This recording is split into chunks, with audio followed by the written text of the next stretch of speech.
राजकुमार हिरानी की पहली फिल्म मुन्ना भाई एमबीबीएस। कहानी बना ली, सपना भी देख लिया, डायरेक्टर बनना है, लेकिन शुरुआत कैसे हो? ये सवाल राजू को विदु विनोद चोपड़ा के पास लेकर गया, क्योंकि और कोई कनेक्शन था ही नहीं इंडस्ट्री में।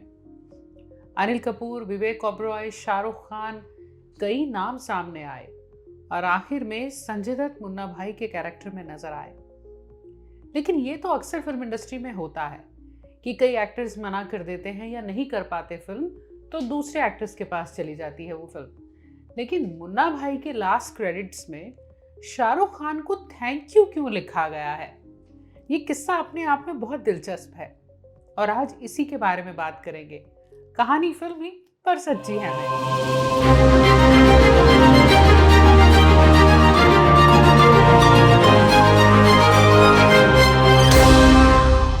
जब मुन्ना भाई लिखी, राजकुमार हिरानी कहते हैं, विदु विनोद चोपड़ा कहीं पिक्चर में थे ही नहीं। मैं अनिल कपूर को लेना चाहता था क्योंकि उसने भाई काइंड ऑफ रोल किए थे जैसे तेजाब में, और उम्र के हिसाब से भी मुझे ऐसा ही एक्टर चाहिए था। तेजाब में अनिल कपूर का नाम मुन्ना ही तो था। अब इसी बात से अंदाजा लगाया जा सकता है कि राजू किस कद्र चाहते थे कि अनिल उनकी फिल्म करें। वो कहते हैं, मैंने विदु को अप्रोच किया क्योंकि मैंने उनकी फिल्म एडिट की थी। मेरा इंडस्ट्री में एक यही कनेक्ट था। उनसे रिक्वेस्ट की कि मुझे ना आप अनिल से मिलवा दीजिए। उन्होंने पूछा क्यों? राजू बोले, मेरे पास स्क्रिप्ट है। बोले, मैंने तो सुनी नहीं है, और अगर मैं तुम्हें रेकमेंड कर रहा हूँ तो अनिल सीरियसली लेगा। मैं भेज रहा हूँ भाई किसी को, चलिए आप स्क्रिप्ट सुन लीजिए, राजू ने कहा। स्क्रिप्ट सुनकर कई डिस्कशंस हुए और विदु ने कहा कि मैं इस फिल्म को प्रोड्यूस करूंगा। अब विदु ने कहा, ये जरूरी नहीं है कि एक ओल्डर एक्टर को लेना है, वो यंग भी तो हो सकता है जैसा कैरेक्टर तुमने सोचा है। मैंने एक रामू की फिल्म के रशेस देखे हैं। फिल्म कंपनी एक नया लड़का है, विवेक ओबरॉय। तुम जाकर रशेस देख लो, लड़का टैलेंटेड है। राजू कहते हैं, मैं गया, मैंने भी रशेस देखे।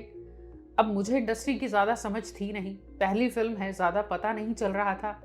लगा कि विदु कह रहे हैं तो ठीक ही होगा, और हमने विवेक को साइन भी कर लिया। फिल्म कंपनी रिलीज हुई और विवेक ने दूसरी फिल्म्स भी साइन कर ली। और फिर कुछ ऐसा हुआ कि अब ये राजू ने नहीं बताया कि क्या हुआ, लेकिन विवेक इस फिल्म का हिस्सा नहीं रहे। अब विदु ने कहा कि हम शाहरुख को अप्रोच करते हैं। पर शाहरुख मेरी फिल्म क्यों करेंगे? लेकिन विदु नहीं माने और शाहरुख से मिलने के लिए बार बार कहते रहे। अब शाहरुख ने भी एक टाइम पर आकर कहा कि चलो ठीक है, भेज दो, कौन है वो? राजू कहते हैं, मैं गया, वो देवदास की शूटिंग कर रहे थे और उन्होंने कहा कि आप स्क्रिप्ट छोड़ दो, मैं पढ़ लूंगा। अब वो कहते हैं, मेरा ना दिल थोड़ा उदास भी हुआ, कोई बाद में पढ़ता नहीं है, लेकिन क्या कह सकते हैं, शाहरुख हैं। शाहरुख ने स्क्रिप्ट ड्राइवर को दी कि गाड़ी में रख दो। अगले दिन सुबह 10 बजे फोन आया कि आकर मिलो। कई दिनों तक राजू कहते हैं, मैं और शाहरुख मिलते रहे। मुझे लग रहा था कि वो मुझसे मिलकर ये देखना चाह रहे थे कि स्क्रिप्ट तो चलिए ठीक है, लेकिन डायरेक्टर कैसा है, बन पाएगा? और एक दिन शाहरुख ने हाँ कर दी। ऐश्वर्या को भी फोन कर दिया फिल्म के लिए। राजू कहते हैं, मैं सोच रहा हूं, अरे ये तो जादू है, पहली फिल्म शाहरुख और ऐश्वर्या। लेकिन कुछ ही दिनों में शाहरुख को नेक की सर्जरी के लिए जाना पड़ा, जिससे रिकवर करने में कम से कम 6 महीने लगने थे। यहाँ गाने रिकॉर्ड हो चुके थे, हम शूटिंग शुरू करने वाले थे। साथ ही शाहरुख ने कहा कि भाई देखो, ऐसा है, वापस आने के बाद मुझे यश जी के साथ वीर ज़ारा कंप्लीट करनी है, फारा की भी फिल्म बन रही थी, मैं हूं ना, और फिर चलते चलते भी बन रही है, ये इन सब के बाद होगी, यानी कि 3 साल तो कम से कम और लगेंगे। अब राजू कहते हैं, पहले ही 1-1.5 साल एक्टर साइन करने में बीत गया था। अब विदु ने कहा, संजय दत्त को ले लेते हैं, और फिर यह फिल्म संजय दत्त को लेकर बनी। लेकिन शाहरुख ने जिस तरह स्क्रिप्ट पर इतना ध्यान दिया था, बहुत सारी मीटिंग्स, अपना इतना वक्त दिया था, कई इनपुट्स भी थे शाहरुख के, लास्ट क्रेडिट्स में थैंक यू शाहरुख भी लिखा गया है। इसके बाद शाहरुख के साथ राजू 3 इडियट्स फिल्म भी करना चाहते थे, लेकिन वो भी हो नहीं पाया।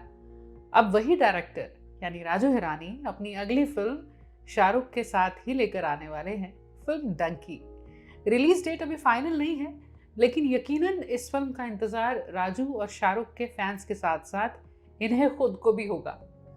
इतने सालों से कोशिश थी एक साथ काम करने की, जो अब होने जा रहा है। चलिए, आज की कहानी फिल्मी पर सच्ची है में इतना ही। अगली बार नई कहानी के साथ आऊंगी। ये कहानी पसंद आई हो तो फिर इसे लाइक करिएगा और चैनल को सब्सक्राइब जरूर करिएगा।